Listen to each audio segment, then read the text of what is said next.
આપણે બધાને ખબર છે, થોડા સમય પહેલા, આમ તો ઘણાને ખ્યાલ હશે ને નહીં હોય તો જાહેર અત્યારે કરું છું કે થોડા સમય પહેલા આપણે એકાદ વર્ષથી તો બધા સેવકો દાદા બધા ચર્ચા કરતા હતા કે ભાઈ ગૌશાળા વધતી જાય, ગાયો આવતી જાય, અને અમારા છગનભાઈ ભીમસિદ્ધાર બધા એમ જ કે બાપુ તમે કથા આમ કહો, એ બળદ આવવા દેજો, પછી રાખશો ક્યાં?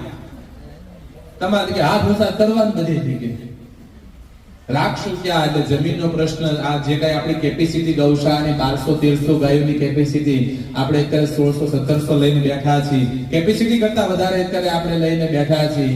એટલે જગ્યાની એક સતત ચિંતા થતી, અને અહીંયા જમીનના ભાવ પણ એવા લેવાના પણ પ્રયત્ન કર્યા. જમીન અહીંયા કઈ 2-5 વીઘા, હવે 2-5 વીઘા આપણું કઈ થાય એમ નથી.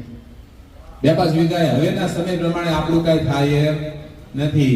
એટલે બધા સેવકોએ ચર્ચા વિચારણા કરી, અને આયા આટલી કેપેસિટી જે 1200-1300 ની છે, એની ઉપરાંત જે વધતી જશે બળદો, અપંગ ગાયો, અંધ ગાયો, એને શું કરવું? એટલે ચર્ચા વિચારણા કરી અને એક જગ્યાએ જમીન આપણે વલ્લીપુર અને ઉમરાળા, આ બંનેની વચ્ચે જે હાઈવે છે, ઉમરાળા વલ્લીપુર, જે ઢસા અમરેલીનો હાઈવે કહેવાય, ધંધુકાથી અમરેલીનો હાઈવે, એ રોડ ઉપર ઉમરાળા અને વલ્લીપુરની બરોબર સેન્ટરની અંદર હાઈવે ઉપર જમીન, રોડ ટચ 63 વીઘા જમીન આપણે ગૌશાળા માટે રાખી છે. 63 વીઘા, અને એવડી ભવ્ય ગૌશાળા ત્યાં પણ આપણે બનાવવી છે કે એક વખત કોબડી ગામનું, સર્વેશ્વર ગૌધામનું નામ ગુજરાતના ઇતિહાસમાં સુવર્ણ અક્ષરો લખાઈ જવાનું છે. એક જ સંસ્થા આપણી, ઘણા તક બાપુ તો આ વિખી નાખવાની ક્યારેય નહીં. આ તો આપણી માં કહેવાય. આ ગૌશાળા છે ને આપણી માં કહેવાય. ગમે એવું થાય તો બાળક માને ન ભૂલે ક્યારે. અહીંયા આ 1200-1300 ની જે કેપેસિટી છે એ નામ ચાલુ રહેશે. અહીંયા ભગવાનનું જે કાંઈ સેવા પૂજા જે કાંઈ બધું છે એ પણ આનાથી વધતું જશે. એ ન્યા બધા સંભાળે છે, આપણે ન્યા ઉપાધિ કરવી નથી. આપણે તો એક ન્યા ચાલુ કરી દઈએ, એ બધા ત્યાંના સંભાળશે.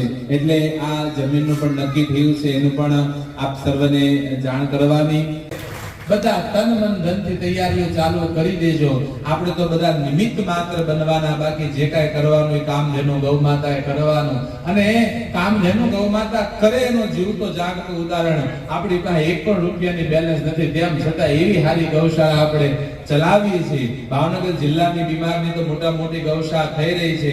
આવનારા સમયની અંદર આ બધા કે બાપુ જગ્યા ન રાખી ત્યાં એમને હાંકી હોત તો મને એમ થતું હતું, પણ આવતા મે મહિનામાં, આવતા 5મા મહિનામાં, એટલે લગભગ 10 મહિનાની અંદર, હાથમાં તો હાલે છે, આવતા 10 મહિનાની અંદર આપણી પાસે જે 1700-1800 ગાયોની સંખ્યા છે, 3500 ને વટી જવાની છે. એટલે તૈયારી તો આપણે જગ્યાની કરવી જ પડશે. દિવાળીથી ત્યાં ગૌશાળા ચાલુ કરવામાં આવશે. અને આવતા રવિવારે, કદાચ આવતા રવિવારે પહેલું કામ વૃક્ષારોપણનું ત્યાં કરશું. અને આખી જે જગ્યા છે, આજુબાજુના બધા વાર્ડ અને જે કાંઈ હોય ત્યાં આપણે વૃક્ષારોપણ કરી અને આપણી ગૌશાળાનો શુભ શરૂઆત કરવાની છે. એવું કાંઈક કરશું જ તે દિવસે, કે અહીંથી બધાને ટેમ્પા ભરી લઈ જાય. ત્યાં આપણે જોઈ તો ખરા નવી જગ્યા કેવી છે, આપણી ગાયોને ગમશે કે નહીં ગમે ત્યાં. એટલે આ સર્વ આયોજન થઈ રહ્યું છે. આની અંદર આર્થિક, શારીરિક જે કોઈને ઈચ્છા હોય સહયોગ ફાળો આપી શકે, કામધેનુ ગૌ માતાની કૃપા હોય એ સર્વમાં આપણે સહભાગી બધા થશું. અને